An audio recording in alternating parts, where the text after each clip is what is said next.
अंधेरे में खड़ा हूं। आज तुम्हें वो सच बताऊंगा जो तुम्हारे दिमाग को हिला देगा। ये सिर्फ कहानी नहीं है, ये युद्ध है, मानसिक युद्ध। तुम सोचते हो तुम आजाद हो, तुम सोचते हो तुम्हारे विचार तुम्हारे अपने हैं, लेकिन सच्चाई कुछ और है।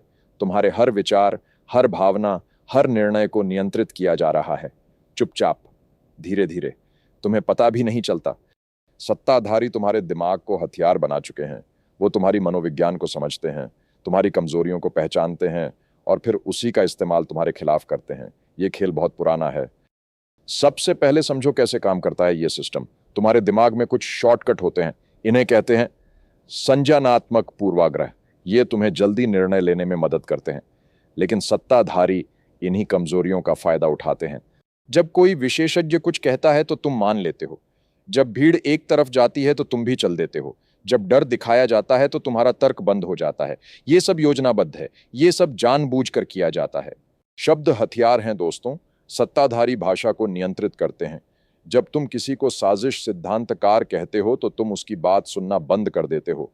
जब कुछ सुरक्षित और प्रभावी बताया जाता है तो तुम सवाल नहीं करते। झूठ को बार बार दोहराओ तो वो सच लगने लगता है। 20वीं सदी में एक व्यक्ति ने सरकारों और कंपनियों को सिखाया कि कैसे लोगों की सहमति बनाई जाती है, मीडिया और भाषा के माध्यम से। यह दुर्घटना नहीं थी, यह विज्ञान था, मनोविज्ञान का हथियार। अब बात करते हैं न्यूरो मार्केटिंग की। कंपनियां अरबों रुपए खर्च करती हैं तुम्हारे दिमाग को समझने में, तुम्हारी मदद के लिए नहीं, तुम्हें हैक करने के लिए। रंग देखकर तुम्हारा डोपामाइन बढ़ता है, आवाज सुनकर तुम्हारी भावना जागती है, तुम नियंत्रित हो जाते हो। तुम्हारा सोशल मीडिया फीड तुम्हारा ध्यान चुराने के लिए बनाया गया है। विज्ञापन तुम्हारी भावनाओं को ट्रिगर करते हैं। लाइक बटन चूहों पर परीक्षण किया गया था, अब तुम वो चूहे हो। वो तुम्हें उत्पाद नहीं बेचते, वो तुम्हें पहचान बेचते हैं।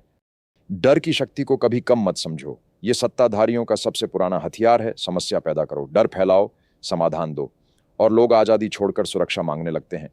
महामारी हो या युद्ध या आर्थिक संकट, फॉर्मूला हमेशा एक ही है। मीडिया लगातार डर दिखाता है, मौत के आंकड़े, भावनात्मक कहानियां, ब्रेकिंग न्यूज। ये खबर नहीं है दोस्तों, ये मनोवैज्ञानिक युद्ध है। तुम्हें लगातार भयभीत रखना ही उनका लक्ष्य है, ताकि तुम सवाल न करो, ताकि तुम आज्ञाकारी बनो। डर केवल व्यक्तियों को नियंत्रित नहीं करता, ये समाज को विभाजित करता है। टीकाकरण वाले बनाम बिना टीकाकरण वाले, बायां बनाम दायां, मास्क वाले बनाम बिना मास्क वाले। ये विभाजन जानबूझकर किया जाता है। जितना तुम आपस में लड़ोगे उतना कम देखोगे कि ऊपर कौन धागे खींच रहा है। अब समझो पहचान का खेल। सबसे खतरनाक हेरफेर यही है। अगर वो तुम्हारी पहचान को नियंत्रित कर लें तो तुम्हारा सब कुछ नियंत्रित हो जाता है। स्कूल तुम्हें कर्मचारी बनना सिखाते हैं, मीडिया तुम्हें उपभोक्ता बनना सिखाता है, राजनीति तुम्हें विभाजित करती है। असली दुश्मन कौन है ये तुम कभी नहीं जान पाते। लगातार बुरी खबरें, लगातार भ्रम, लगातार अराजकता। ये दुर्घटना नहीं है, ये एक मनोवैज्ञानिक हथियार है। जब तुम्हें लगता है कि सब कुछ गलत है और कुछ नहीं बदल सकता तो तुम विरोध करना छोड़ देते हो। तुम सुन्न हो जाते हो, आज्ञाकारी हो जाते हो। अब सवाल ये है कि इस नियंत्रण से कैसे बचें। पहला कदम है जागरूकता। जब तुम खेल को पहचान लेते हो तो तुम उनके नियमों से खेलना बंद कर देते हो। आलोचनात्मक सोच विकसित करो, हर बात पर सवाल करो, इससे किसे फायदा हो रहा है। मुख्य धारा की मीडिया से दूर रहो, वो तुम्हें सूचना नहीं देती, वो तुम्हें प्रोग्राम करती है। अपनी पहचान मजबूत करो, लेबल के बाहर खुद को परिभाषित करो, अनुनय विज्ञान को खुद सीखो। जब तुम रणनीति समझते हो तो वो तुम्हें नुकसान नहीं पहुंचा सकती। सच्चाई में रहो, सच्चाई तुम्हारा कवच है। आजादी तुम्हें दी नहीं जाती, तुम्हें उसे वापस लेना होता है। प्रचार बुराई नहीं है, लेकिन सत्ताधारियों के हाथ में यह मनोवैज्ञानिक युद्ध बन जाता है। तुम सिर्फ वोटर या उपभोक्ता नहीं हो, तुम एक लक्ष्य हो।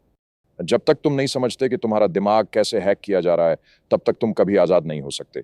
ये खेल नहीं है, ये बड़े स्तर पर मन नियंत्रण है। आंखें खोलो, सवाल करो, और सबसे महत्वपूर्ण बात, अपने दिमाग की रक्षा करो, क्योंकि वही तुम्हारी असली आजादी है।